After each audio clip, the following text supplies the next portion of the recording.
पाकिस्तान का कोई भी शिप इंडियन पोर्ट को विजिट करे। और डॉकिंग की परमिशन इंडिया ने बैन कर दी और पाकिस्तान के इस वक्त इंपोर्ट एक्सपोर्ट बहुत बुरी तरह से डैमेज हो रही है। जहाजों को पाकिस्तान पहुंचने में 30 से 50 दिन का डिले आ रहा है और फ्रेट रेट भी बहुत ज्यादा हाई होता जा रहा है। अगर यही सब चलता रहा तो पाकिस्तान का इंपोर्ट एक्सपोर्ट का बिजनेस आप समझ लें तबाह होने के किनारे पर आ चुका है। और इंडिया जो है इसको अपनी नेशनल सिक्योरिटी के साथ लिंक कर रहा है कि कोई भी शिप जिसके ऊपर पाकिस्तानी फ्लैग लगा होगा वो हमारे नेशनल इंटरेस्ट के खिलाफ होगा, हम उस पर डॉकिंग की परमिशन नहीं दे सकते। नमस्ते दोस्तों, स्वागत है आपका अप टू डेट इंडिया में।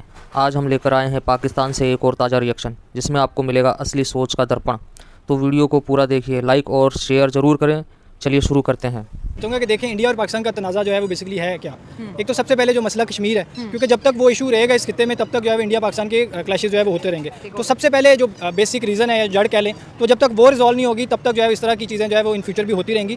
तो मेन मुद्दा वो है कश्मीर, जिस पर जो है वो बात करनी चाहिए, जो है वो क़ौम मुत्तहिदा में भी और जो है वो हुकूमती लेवल पर भी उसका डायलॉग के जरिए से कोई जो है वो रास्ता निकालें। उसके बाद ये चीज़ें जो है वो आपको बेहतर होती नजर। मैं ये कहना चाहूँगा क्योंकि ये ट्रेड से रिलेटेड मामला है, तो इसमें इंडिया को फराखदिली दिखानी चाहिए क्योंकि ट्रेड में सिर्फ पाकिस्तान का सामान नहीं आता वहाँ पे, उसमें दूसरे कंट्रीज का भी आ रहा है। और इंडिया और भी तो ऐसे कंट्रीज है जैसे चाइना है, उसके साथ उसकी नहीं बनती, लेकिन सबसे ज्यादा चाइना से इंपोर्ट करता है। तो ये पहले भी उन्होंने किया था, पुलवामा अटैक के बाद उन्होंने थोड़ी देर के लिए एयर स्पेस बंद की थी, अभी भी एयर स्पेस बंद किया उन्होंने, लेकिन उससे नुकसान तो उनको हो रहा है। जब उनको यूएई जाना पड़ता है तो घूम के जाना पड़ता है, लेकिन आखिर में इंडिया सफर कर रहे हैं, नरेंद्र मोदी तो नहीं सफर कर रहा। बिल्कुल ऐसे ही है, क्योंकि उधर इंडियन ट्रेडर्स ने जो माल मंगवाया है उसको लंबा टाइम लगेगा, उनको ज़्यादा पे करना पड़ेगा। इसी तरह एयर स्पेस भी वो बंद कर देते हैं, लेकिन आखिर में उनको खोलनी पड़ती है। ये बेसिकली इंडिया का तो शुरू से ही जो है ये वतीरा रहा है कि वो इस तरह की हरकतें और इस तरह के काम जो है वो कर रहा है। अच्छा। अगर हम देखें तो पाकिस्तान में उनसे ज़्यादा जो है वो टेररिस्ट अटैक होते हैं और खुद कुछ हमले भी हुए।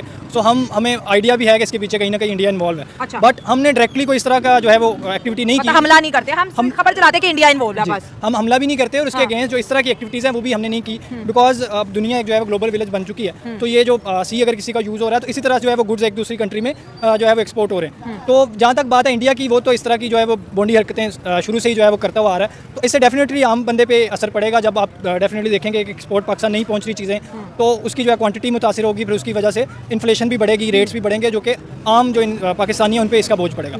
हम अवाम उस जंग से खुश हो रहे हो, राफेल गिरा दिए और 4 दिन बड़ी धुलाई हुई, ये हुआ वो हुआ, लेकिन जो एक्चुअल बिजनेसमैन है ना, वो इस वक्त उसके जो दर्द सर है वो नहीं जा रहे। बिल्कुल, पहले भी अभी पाकिस्तान काफ़ी हार्ड इकोनॉमिक सिचुएशन से अभी निकला है, मतलब हम कह सकते हैं थोड़ी सी पासपोर्ट रैंकिंग बेहतर हुई है हमारी। ठीक है, एलसीज पहले बंद थी, अभी खुली हैं। और ये जो जियो पॉलिटिकल सिचुएशन की वजह से हमेशा बिजनेसेस पर आते हैं, हार्डशिप आती है, लेकिन इसको जल्दी से जल्दी हल करना चाहिए दोनों कंट्री की तरफ से। तो इंडिया और पाकिस्तान के भी अब ये ट्रेंड शुरू हो गई, कितना ज़्यादा खतरनाक है और ये हमारी इकोनॉमी और उनकी इकोनॉमी पे कितना बड़ा है, क्योंकि वो तो बड़ा मुल्क है, वो तो सर्वाइव कर जाएगा, लेकिन हमें ज़्यादा मुश्किलात की तरफ जाना पड़ेगा। आपसे पूछूंगी। अच्छा, इसमें यही है बिल्कुल डेफिनेटली कि हमें बहुत ज़्यादा सर्वाइव करना पड़ेगा। इसके लिए हम उस लेवल पे स्ट्रॉन्ग नहीं है इकोनॉमी के लिहाज से। तो इसके लिए ये है कि हमारे जो जैसे मैंने पहले भी कहा कि हमारे वज़रा या सीनियर लेवल पे जो है उनको at the end table talk करनी पड़ेगी। जितना जल्दी कर सकेंगे चीज़ों को सॉर्ट आउट करेंगे तो इसमें ये होगा कि आवाम का भी फ़ायदा हो जाएगा और हुकूमती लेवल पे भी, इकोनॉमी लेवल पे भी फ़ायदा हो सकता है। इसमें एट द एंड बैठना तो पड़ेगा। पुलवामा अटैक हुआ था इंडिया के ऊपर, उसकी वजह से जो काउंटर अटैक हुआ था आर्मी के ऊपर, और इसकी वजह से हमारी जो काफ़ी जो ट्रेड थी उसका हमें बहुत डिफिकल्टी थी, बहुत नुकसान हुआ था, जिसकी वजह से जो हमारी सी पोर्ट्स थी वो नहीं आ रही थी, वो बजरिया जो दुबई के थ्रू आ रही थी जो हमारी चीज़ें थी। मतलब इंडिया से डायरेक्ट वेसल्स नहीं आ रहे थे, इंडिया से डायरेक्ट वेसल्स नहीं आ रहे थे, वो दुबई को पोर्ट यूज़ कर रहे थे हम लोग। ठीक हो गया।